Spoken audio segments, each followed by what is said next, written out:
Good morning students. आज हम लोग पुनः लेके आए हैं अगले एक्सरसाइज, है ना, जिसका नाम है एक्सरसाइज 7.9। लेकिन ये जो एक्सरसाइज जो भी हम लोग पढ़ने जा रहे हैं, एक्सरसाइज 7.9, जो हमारा इंटीग्रेशन का डेफिनिट स्टार्ट होता है। क्या स्टार्ट होता है? Definite integration. तो पहले हम लोग अभी जान लेते हैं कि डेफिनिट इंटीग्रेशन होता क्या है, उसके बाद हम एक्सरसाइज पे बात करेंगे कि इन एक्सरसाइज का क्वेश्चन कैसे बनेगा, है ना। तो चलिए हम लोग जानते हैं सबसे पहले डेफिनिट इंटीग्रेशन। तो डेफिनिट इंटीग्रेशन की यदि हम बात करें तो कह रहे हैं डेफिनिट इंटीग्रेशन की बातों को, डेफिनिट इंटीग्रेशन के विषय को, तो हमारे पास जो दिया गया है डेफिनिट इंटीग्रेशन, तो कहते हैं कि कोई भी ऐसे इंटीग्रेशन जिसका वैल्यू क्या है, हमें फाइनाइट मिल जाए। क्या मिल जाए? फाइनाइट मिले, तो उस तरह का इंटीग्रल्स वैल्यू को हम लोग कहते हैं क्या? डेफिनिट इंटीग्रल्स या डेफिनिट इंटीग्रेशंस। जैसे कि बात किया जाए कि हमारे पास कोई भी ऐसा प्रॉब्लम दिया गया हो, क्या दिया गया हो? दिया जाता है ऐसा कि integrals of a to b f dash x dx, ऐसा लिखा हुआ है। तो हम लोगों को ये जो बनाना है, हम कैसे पता करनी है कि ये डेफिनिट इंटीग्रेशन है? तो डेफिनिट इंटीग्रेशन पता करने का सबसे बेस्ट तरीका यह है कि देखना है कि जो हमारे पास ये जो दिया गया है इंटीग्रल जो दिया गया है, तो इंटीग्रल्स के टॉप और बॉटम में कोई नंबर दिया रहेगा। क्या दिया रहेगा? नंबर दिया रहेगा। वो नंबर्स क्या है? तो वो नंबर्स को हम लोग कहेंगे, जो भी दिया रहेगा हमेशा क्या? आर्बिट्री कांस्टेंट या कांस्टेंट के रूप में दिया रहेगा, है ना। तो हम लोग कहेंगे कि वो जो आर्बिट्री कांस्टेंट या कांस्टेंट के रूप में कुछ भी दिया जो रहता है, तो इसमें देखिए जो ऊपर इस इंटीग्रल्स के ऊपर में लिखा हुआ रहता है, उसको कहते हैं हम लोग क्या है? कहते हैं उसको, इंटीग्रल्स के ऊपर लिखा हुआ है इसीलिए उसका नाम हो गया अपर लिमिट। और इंटीग्रल के क्या है कि नीचे दिया गया है, इसलिए हम लोग इसको कहते हैं क्या? Lower limit. क्या कह रहे हैं? अपर लिमिट्स और लोअर लिमिट्स। तो देखिए ये जो हमारे पास दिया गया, इसमें क्या देख रहे हैं कि हम लोगों को f डैश x के टर्म को इंटीग्रल वैल्यू पता करना है a से b। कहता है कि इसका जो वैल्यू दिया गया a से b, इसका क्या रिजल्ट होगा, ये आपसे पूछा जाएगा। इसी तरह के फंक्शंस को हम लोग कहते हैं क्या? Definite integrals. तो चलिए हम लोग बात करते हैं कि इसका रिजल्ट हम लोग के पास क्या आएगा। तो सबसे पहले कुछ नहीं आपको दिमाग लगाना है, सिंपल सी बात जानना है कि जो हम लोग पहले डिफरेंस इंटीग्रेशन की बात जानते हैं, जितना भी हम लोग जानते थे, सेम वैसे ही करना है। सिर्फ एक काम और बढ़ा देता है ये लिमिट्स। क्या बढ़ा देता है? देखिए अभी हम लिखने जा रहे हैं। जैसा कि हम लोग जानते हैं कि f डैश x अगर dx अगर आपके पास लिखा हुआ है, तो f डैश x dx का इंटीग्रेशन वैल्यू क्या होगा? तो उसका इंटीग्रेशन जो वैल्यू होगा उसको f डैश x को कहते हैं हम लोग क्या? fx। और ये तो हम लोग f डैश x का इंटीग्रेशन कहते हैं fx, लेकिन अब लिमिट का क्या होगा? तो लिमिट को आगे बढ़ाने के लिए एक हम लोग क्या ब्रैकेट्स देंगे, जिसका नाम कह रहे हैं ब्रा ब्रैकेट्स। और ब्रा ब्रैकेट्स के क्या है कि ऊपर में देंगे अपर लिमिट्स और लोअर में देंगे लोअर लिमिट्स। उसके बाद क्या करेंगे हम?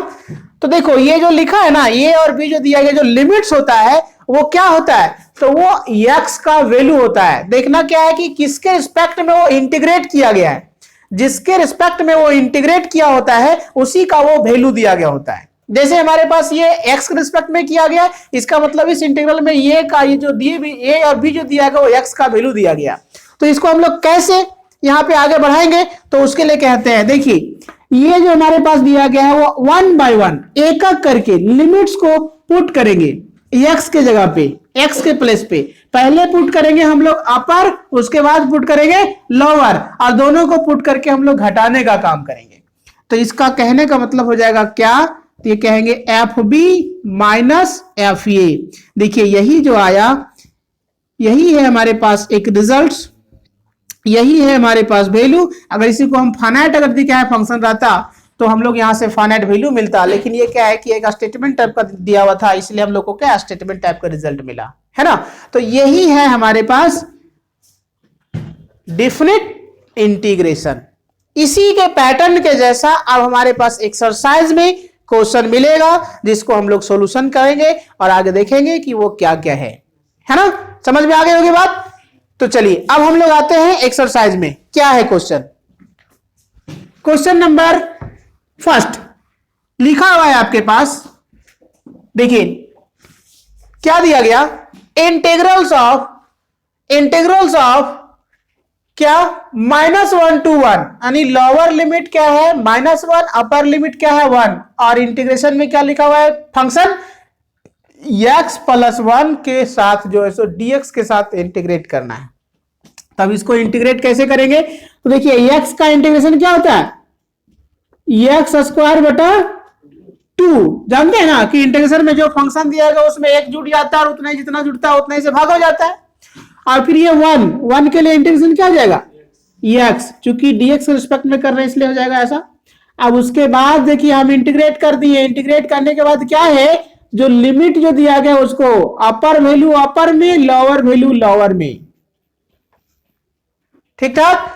अब इसके बाद हम लोग जब आगे बढ़ेंगे अपर वैल्यू अपर में और लोअर वैल्यू लोअर में, तो क्या हम लोग कर सकते हैं आगे, तो इसके बाद लिमिट्स को हम पुट करेंगे। तो कैसे पुट करेंगे, फर्स्ट टर्म पुट करेंगे अपर लिमिट्स को, उसके बाद फिर लिखेंगे माइनस, फिर लिखेंगे लोअर लिमिट्स को, मतलब x की जगह पे लिखेंगे तो हो जाएगा 1²/2 और +1, ये हो गया अपर लिमिट्स। फिर माइनस लोअर लिमिट में कहते हैं -1²/2 और +(-1).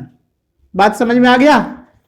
अब इसको हम लोग क्या है कि आगे बढ़ाते हैं और कहते हैं इसका सोल्यूशन। तो देखिए 1 का स्क्वायर मतलब 1, तो 1/2 +1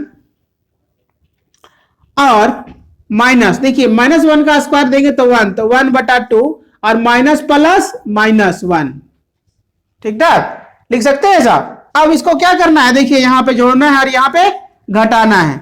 तब जोड़ेंगे देखो क्या हो जाएगा, 1/2 + 1, 1/2 + 1, इसका मतलब कितना हो जाएगा 3/2 माइनस, देखिए 1/2 - 1, इसका मतलब इसके बदले क्या हो जाएगा -1/2, घटाइए है ना।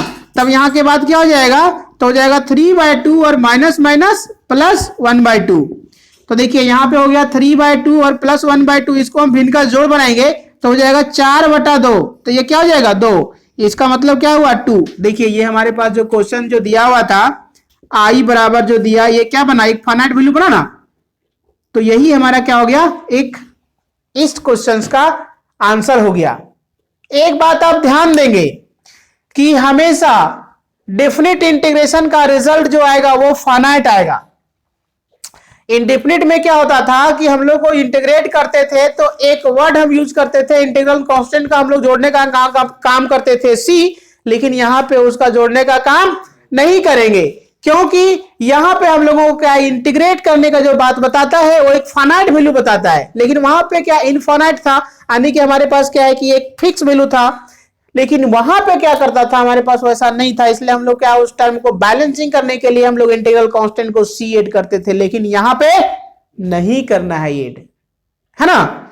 हाँ, तो ये था हमारे पास डेफिनिट इंटीग्रल्स का रिजल्ट और सॉल्यूशन। अब देखते हैं इसी प्रकार से हमारे पास क्या है कि अगला जो क्वेश्चन है वो क्या है, किस टाइप का है, कैसे बनेगा, इसको हम लोग देखते हैं, है ना। तो देखिए दूसरा नंबर लिखा हुआ है इंटीग्रल्स ऑफ क्या 1/x dx और लिमिट दिया हुआ है 2 और 3, यानी लोअर लिमिट 2 और अपर लिमिट 3। अब हम लोग कहेंगे बताओ कि इस क्वेश्चन का सॉल्यूशन क्या होगा। तो सबसे पहले आपको क्या करना है, लिमिट के लोअर लिमिट अपर लिमिट को इग्नोर करके सबसे पहले क्या करना है, इंटीग्रेट करना है। इंटीग्रेट आप कर लेंगे, उसके बाद लिमिट का काम हम लोग सोचेंगे कि क्या करना है। तो क्या करना है उसके लिए कुछ नहीं, आपको ज्यादा कंफ्यूजन होना नहीं है। उसके लिए क्या करना है, जहां पे x है वहां पे अपर लिमिट पुट करिए और फिर लोअर लिमिट पुट करिए और उसके बाद क्या है घटा दीजिए, तो वही तो काम है। तो हम लोग यहाँ पे क्या देखते हैं कि 1/x का इंटीग्रेशन क्या हो जाएगा, तो आप पढ़े होंगे उसका डायरेक्ट फॉर्मूला होता है log x। इसके बाद आप लिमिट को लिखिए 2 और 3, तो इसके बाद एक्स के बदले यहां पे पुट करिए, क्या क्या हो जाएगा, तो log 3 माइनस log 2, इसके बाद log, देखो log का फॉर्मूला होता है log m minus log n, तो क्या हो जाएगा m बटा n, तो यही जो हमारे पास आया ये क्या हो गया बंधु, आंसर है ना। चलिए बहुत बढ़िया। अब इसी प्रकार से हम लोगों को देखते जाना है कि अगला जो हमारे पास क्वेश्चन है वो किस टाइप का है। बस आपको एक बात ध्यान देना है, सबसे पहले क्या, इंटीग्रेट करना। इंटीग्रेट यदि आप कर लेते हैं उसके बाद आप दिमाग लगाइए कि लिमिट को क्या करना है। ऐसा नहीं कि लिमिटों देख के तुम पहले पगलाते रहो, अरे ये तो कैसे बनेगा, तो फिर बिल्कुल नहीं बनेगा, फिर आप कंफ्यूजन में हो जाएंगे। इसलिए पहले आप लिमिट जो दिया गया उस लिमिट को इग्नोर करिए, जैसे लोअर लिमिट अपर लिमिट है ना, तो लोअर लिमिट अपर लिमिट जो दिया गया उसको आप इग्नोर करिए और जो फंक्शन दिया गया उसको देखिए कि कैसे इंटीग्रेट होगा। और इंटीग्रेट यदि आप कर लेते हैं उसके बाद क्या करना है, लिमिट को अप्लाई करना है और आगे बढ़ना है। तो इसी प्रकार से हम लोग देखते हैं कि हमारे पास जो अगला जो क्वेश्चन है वो क्वेश्चन नंबर 3 क्या है भाई। चलिए आते हैं हम लोग देख लेते हैं क्या है। बहुत सिंपल है लेकिन टर्म को ध्यान रखना है कि कैसे हमारे पास रिजल्ट आता है। तो देखिए क्वेश्चन नंबर हमारे पास जो 3 है वो लिखा हुआ है 4x³ minus 5x square plus 6x plus 9 और dx। तब कहता है कि बताइए भाई कि ये जो दिया गया है इस इंटीग्रल का रिजल्ट क्या होगा। तो जैसे वो दिया गया है तो हम लोग सबसे पहला काम करेंगे, सबसे पहले हम लोग काम करेंगे कि इसका लिमिट में जो दिया गया वो क्या क्या लिखा हुआ है, तो लिमिट में लिखा हुआ है 1 और 2। अब इसके बाद हम लोग क्या करेंगे, तो ये जो दिया गया सबसे पहले इसको हम लोग लिमिट की बातों को भूल करके पहले हम इंटीग्रेट करने का काम करेंगे। इंटीग्रेट हो जाता है उसके बाद लिमिट का प्रक्रिया शुरू करेंगे। तो पहले हम लोग करते क्या है, ये जो दिया गया उसमें से लिमिट का प्रक्रिया को क्या भूल जाइए और उसको क्या करिए अपर और लोअर में लिख लीजिए। ठीक, लोअर अपर में लिख लिए, उसके बाद क्या करिए जो दिया गया उसको आप इंटीग्रेट करिए। क्या होगा इंटीग्रेशन, आगे बढ़िए। देखिए 4x³ लिखा हुआ है तो इंटीग्रेट करेंगे तो हो जाएगा 4x के पावर 4 बटा 4 हो जाएगा ऐसा। इसके बाद कहेंगे माइनस क्या होगा 5x स्क्वायर लिखा हुआ उसके बदले 5x के पावर 3 बटा 3। उसके बाद क्या हो जाएगा तो कहेंगे 6 क्या हो जाएगा x स्क्वायर बटा 2 और प्लस क्या हो जाएगा 9x। कितना इजी हम लोग किए। अब हमने इंटीग्रेट कर लिया, अब करना क्या अगला स्टेप में, तो जहां जहां x है वहां पे पहले अपर लिमिट पुट करिए, उसके बाद फिर माइनस करिए और फिर लोअर लिमिट पुट करिए जहां जहां x है वहां पे। तो देखिए हम लोग पहले क्या करते हैं, ये 4 सेम था इसलिए हम लोग कैंसिल कर दिए और देखो यहां भी ये क्या लिखा हुआ है 3 से वो कैंसिल हो जाएगा इसलिए हम लोग कैंसिल कर लिए। अब इसके बाद कहते हैं क्या कहते हैं भाई, तो पहले जो बचा उसको पहले लिख लो, रेस्ट क्या है 5 बटा 3 x के power Q plus 3x square plus 9x 1 और 2। अब हम लोग पुनः आगे बढ़ेंगे तो क्या कहते हैं, पहले लिमिट को अप्लाई करो, तो 2 के बदले 2 लिखो जहां जहां x है वहां पे, तो क्या हो जाएगा 2 के पावर 4 माइनस 5 बटा 3 गुना 2 के पावर 3 प्लस 3 गुना 2 का स्क्वायर प्लस 9 गुना 2, मतलब जहां जहां x था वहां पे 2 रखा, फिर कहते हैं माइनस, अब जहां जहां x है वहां क्या रखना है 1, तो लिखिए 1 के पावर 4 माइनस 5 बटा 3 इंटू 1 के पावर 3 प्लस 3 गुना 1 का स्क्वायर प्लस 9 गुना 1। अब इसके बाद हम लोग आगे बढ़ते हैं, क्या करते हैं, तो इसको बताइए कि सॉल्यूशन वैल्यू क्या क्या होगा। देखिए 2 का स्क्वायर कितना होता है 16 माइनस 5 बटा 3 2 का क्यूब कितना हो जाएगा 8, फिर देखिए 2 का स्क्वायर कितना हो जाएगा 4 4 तिया 12 9 दूना 18, फिर कहते हैं माइनस। इसके लिए बात करो, तो 1 का पावर 4 रहेगा तो वैल्यू 1।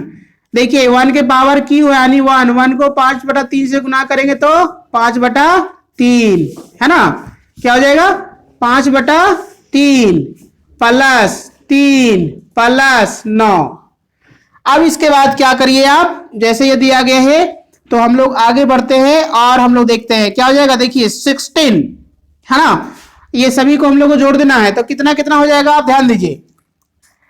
तो यहां पे कहते हैं हम लोग, जैसे वो दिया गया है तो कह रहे हैं हम लोग कि 6 2 8 और 8 16, 6 बाकी 1 1 2 3 और 1 4 माइनस 8 5 40/3 माइनस देखो यहां पे 9 3 12 और 1 13, तो 13 माइनस 5/3। इसके बाद बताओ क्या हो जाएगा।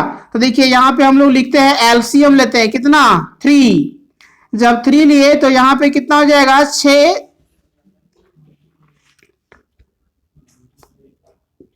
138 हो जाएगा ना, और फिर माइनस 40 और यहां देखिए हम लोग लेते हैं तो हो जाएगा 13 को 3 से गुना करके कितना हो जाएगा 39 माइनस 5/3 है ना। अब इसको हम लोग फिर से आगे बढ़ाते हैं और देखते हैं कि क्या हो जाएगा।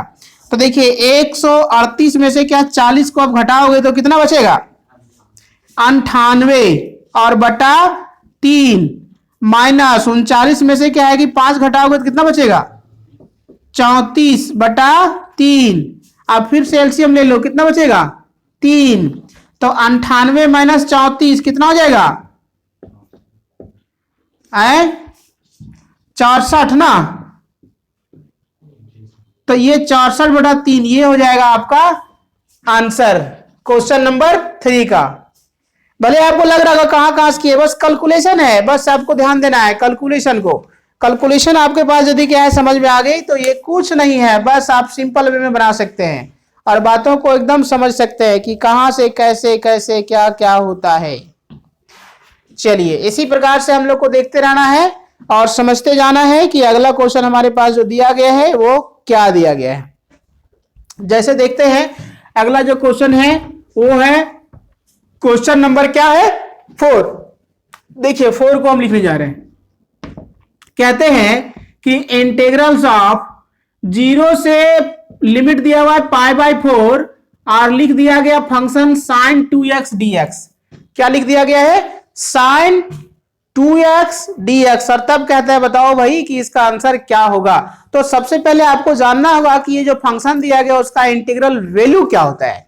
तो उस वैल्यू की यदि हम चर्चा करें तो देखिए sin 2x का इंटीग्रेशन वैल्यू होता है माइनस cos 2x है ना। क्या होता है माइनस cos 2x। अब देखिए x के साथ 2 कांस्टेंट है इसलिए क्या हो जाएगा भागा के रूप में होगा। अब इसके बाद क्या करेंगे हम लोग लिमिट को अप्लाई करेंगे तो क्या हो जाएगा 0 to π/4 जो लिखा हुआ है वो हम लोग लिखा। अब लिमिट अप्लाई करेंगे तो क्या हो जाएगा माइनस और 1/2 को पहले बाहर कर दो, क्योंकि 2 और माइनस को बाहर कर दिए तो अब बचा कितना। तो यहां पे बचेगा हम लोगों के पास cos 2x और 0 से π/4। ऐसा इसलिए कि आपको कंफ्यूजन कम होगा है ना। अब जैसे हम लोग ऐसा लिखे इसके बाद हम लोग पुनः लिखेंगे तो क्या हो जाएगा यहां से तो -1/2 और फिर कहते हैं x की जगह पे इसको पुट करते हैं तो 2 into हो जाएगा यहाँ पे π/4 और माइनस हो जाएगा 2 गुना 0 ठीक ठाक। तब -1/2 2 दूना 4 क्या हो जाएगा cos π/2 माइनस cos 0। तो आप जान रहे हो कि जो ये दिया गया है इसमें से क्या हो गया -1/2 तो लिखा है लेकिन cos 90 डिग्री का वैल्यू कितना होता है 0 माइनस कितना 1। तो देखिए -1 को हम लोग गुना करें तो क्या क्या हो जाएगा +1/2। तो ये हो जाएगा आपका क्या आंसर। ये चीजों को आपको समझना है और इस बातों को क्या है समझना है। इसी प्रकार से आपके पास सारे क्वेश्चंस है, बस आपको क्या करना है कॉन्सेप्ट को समझना है कि वो कहां से कैसे कैसे हो रहा है और क्या किया जा रहा है। बाकी आप क्या है कि हम समझते हैं कि आप जरूर है इस क्वेश्चन को बना सकते हैं। तो देखिए ये जो हमारे पास दिया गया है बस एक बात आप ध्यान देंगे कि अपने ऊपर आपको क्या है, विश्वास रखना होगा कि जो क्वेश्चन दिया गया उसके लिए हमने क्या कॉन्सेप्ट पढ़ा था और कैसे इसके बाद का स्टेप लिया जाए। अगर ये बातें आप यदि समझ में आ जाता है और विश्वास ले लेते हैं तो हम समझते हैं कि आपसे क्वेश्चन वो जो है श्योर बन जाएगा। देखिए जैसे इसी प्रकार से क्वेश्चन क्या है, 5th नंबर में है, क्या लिखा हुआ है, लिखा हुआ है 0 से π/2 और लिख दिया गया cos 2x और dx। देखिए नहीं लग रहा है कि सेम है, sin 2x की जगह पे क्या लिखा हुआ है, cos 2x लिखा हुआ है, तो इसका इंटीग्रेशन हो जाएगा sin 2x बटा 2।